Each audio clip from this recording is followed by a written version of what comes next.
Mayor Michelle Wu focused much of her annual State of the City address on one of Boston's biggest challenges: housing prices that are squeezing families out.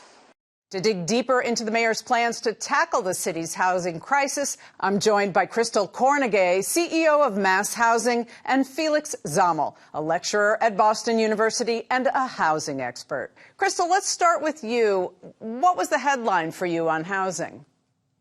The headline on housing is as much about all the things that they've done as it is about trying to continue to chip away at the problem.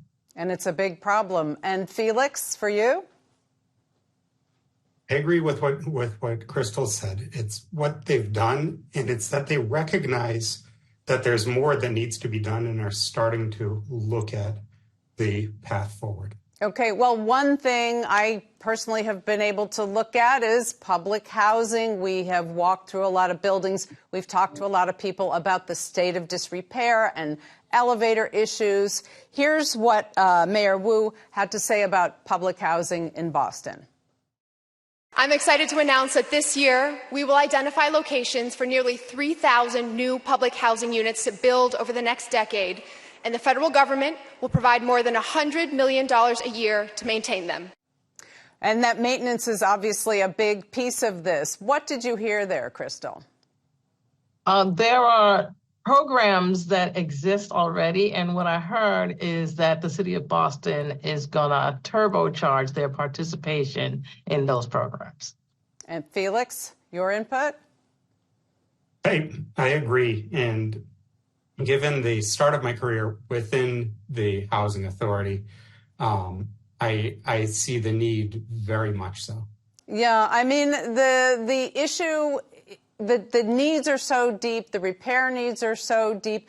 Does that sound like enough at this point to your ear, Felix? So it's not enough at this point. This is not a new concept. This is a continuation of policy that have been ongoing for many, many, many, many years. From pretty much the Clinton administration forward, the Boston Housing Authority has been investing in new ideas, experimental programs, ways to provide more affordable public housing, and different means to do that in a way that learns lessons from the past. Yeah. And so, Chrystal, maybe you can shed a little light on this. There's been a lot said about the reinvention of public housing and perhaps creative hybrid solutions. What is Mayor Wu talking about exactly when she talks about building more public housing? You hit that right on the head there, Liz. When we think about the housing challenge in the Commonwealth and in the city of Boston, the challenge that's different, that has changed over the decades, is that there are more people who are impacted by it and not just public housing residents. And so the kind of initial vision of public housing on the federal level was about it being mixed income and people moving, using the phrase up and out. And Boston, as Felix alluded to, has been a national leader in thinking about ways in which it can invest in its public housing to not just maintain what it is, but to continue to upgrade it and add to it.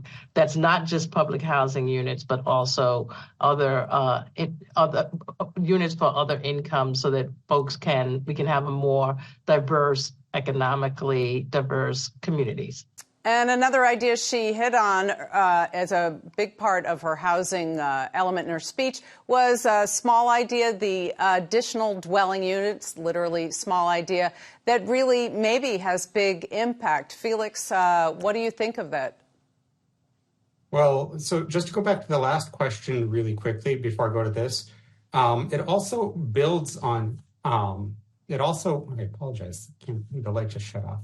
It also builds on another policy that Mayor Wu presented in recent months as part of our inclusionary zoning program, that a certain portion of development have to also earmark a certain percentage of units for Section 8 housing as well, okay, which goes towards exactly what Chrystal was talking about. The ADUs is really part of a national drive. And as you may know, Governor Healy has made it a priority to allow ADUs as of right across the Commonwealth. So for people who don't necessarily know this concept, Chrystal, you want to dive in and just briefly explain where would these be put and what are we talking about when we say ADUs? Because people love saying ADUs. An ADU is, it stands for additional dwelling unit. And really it's an additional dwelling unit that is constructed on the site of the original dwelling unit. And so it can be part of the existing house, or it can be on the same land that the house is on. And so we think about them as granny flats, right? If you have a place and then there's a small unit downstairs and which traditionally grandma lived in, that's what we're talking about. But as our demographics evolve and our housing needs are made to fit not just large families, but singles as well. And so the example I generally give is it's my son and I, and we're not creating, we're not growing, but my son moved. And so he needs a dwelling unit, right? And so this is meant to as much around seniors, but is around how do we give young people and up and coming citizens opportunities to live in Boston and take advantage of all the great things it has to offer. And so this was an idea that had a lot of obstacles related to zoning and that sort of stuff that had to be cleared away. But Felix, how big a deal is this? These little houses that you can, how is this really something that will have an impact? So there was recently an article I read in one of the national newspapers looking at that very question. And they looked at the greater San Francisco area specifically and the impact that it's had on single member households in the greater San Francisco area, and made it so that people are able to live close to where they work, live close to their friends, live close to their family, where otherwise they may have to live out tens or further miles away and have multiple barriers to get them to jobs, to get them to good quality food, get them to education, to their friends. And so these have been shown on a national level to really make a huge difference in people's lives and people's future successes. So, Chrystal, go ahead. I was also going to say the thing about the mayor's plan that I actually appreciated the most was the technical assistance that went along with this, because you're a homeowner. Perhaps you're super busy, even if you're an elderly homeowner and you want to do this thing. So, you can live in the ADU and rent out the rest of your house. It is a complicated process. And so having the technical assistance, I think, is going to make a world of difference and open up opportunity to people who would never, think that they could take advantage of this. So Mayor Wu also talks about something that sounds complicated to most people, the Boston Planning and Development Agency. Chrystal, she talked last year about reforming it. She's changed it. Things are different now. What should people understand about the significance of this agency that, Mayor Wu would say, well, they used to just focus on building buildings. We need them to focus on building communities. What does this organizational change mean for getting to more affordable housing? Yeah, this is huge, and not just about getting to more affordable housing, but just the way we think about how cities get built.